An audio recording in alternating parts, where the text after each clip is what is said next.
Okay, in this screencast, we are going to look at the main image on your front cover.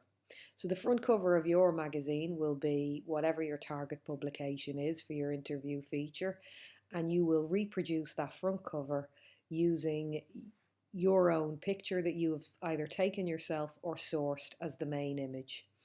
And the main headline on that front cover will be your interview feature. So firstly, we're going to look at the main image.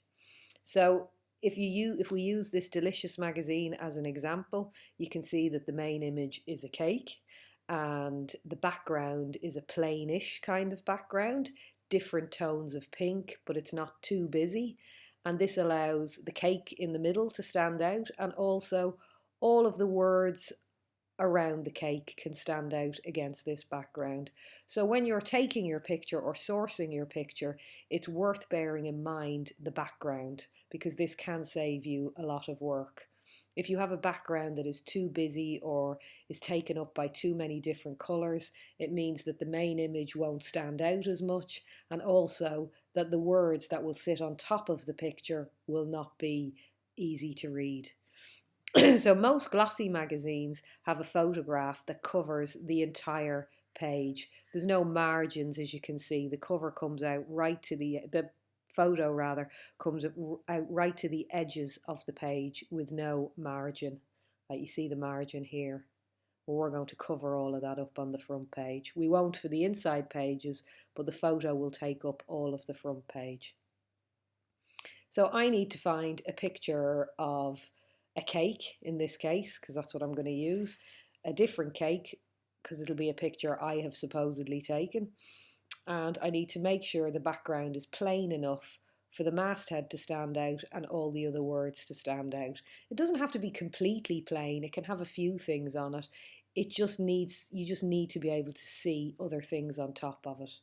Now, if you can't get a picture like that, or if you end up with a picture that is a strong picture of the person that you're interviewing, but the background is a bit too busy to be used as the main background on the front cover, we can cut out your main picture and lay it out on top of a plain background. However, that's all more work for you. So when you come to take your pictures in the first place, it's a good idea to use a plain background if you can, because it'll save you that job. So the first thing you need to do when you put your main image on, and it's the first job of the page, is the main image, we need a picture box to pull the main image into. So I'm going to go back to my left hand tool panel and click again on rectangle frame tool with the big cross in the middle.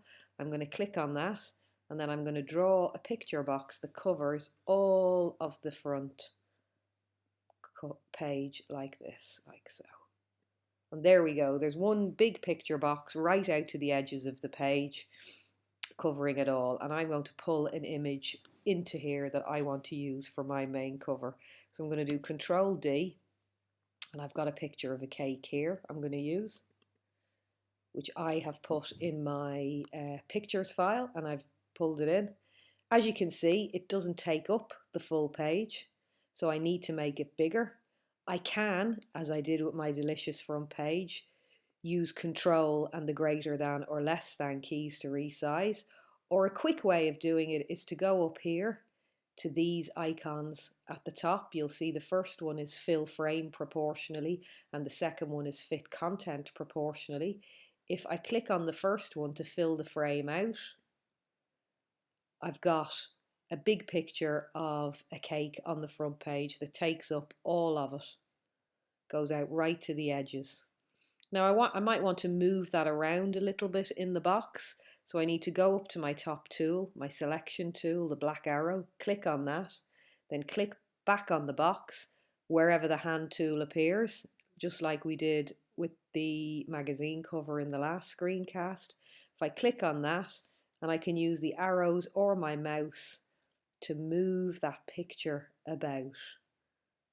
So I'm going to move it over slightly, because this gives me some space down the side here to put some words, and it leaves me a good bit of plain space at the top for my masthead. I have still got these lemons at the top, but I think that will be okay if we use the right colour of masthead to stand out.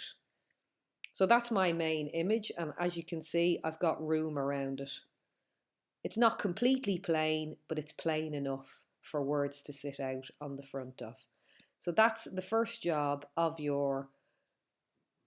reproducing your front page, is to pull your main image on and resize it and position it to get it exactly where you want it to be on the page, and leave yourself enough room to put a masthead at the top and to put some blurbs down the side. If I click on the hand tool in the middle of this picture, I can go to control and less than and greater than for my resizing, and I can use my arrows. Or I can just click directly up here on fill frame or fit content proportionately. By using all of these things available, you can resize your picture to how and position of your picture to whatever you need it to be for your front page. And that's my main image for my magazine.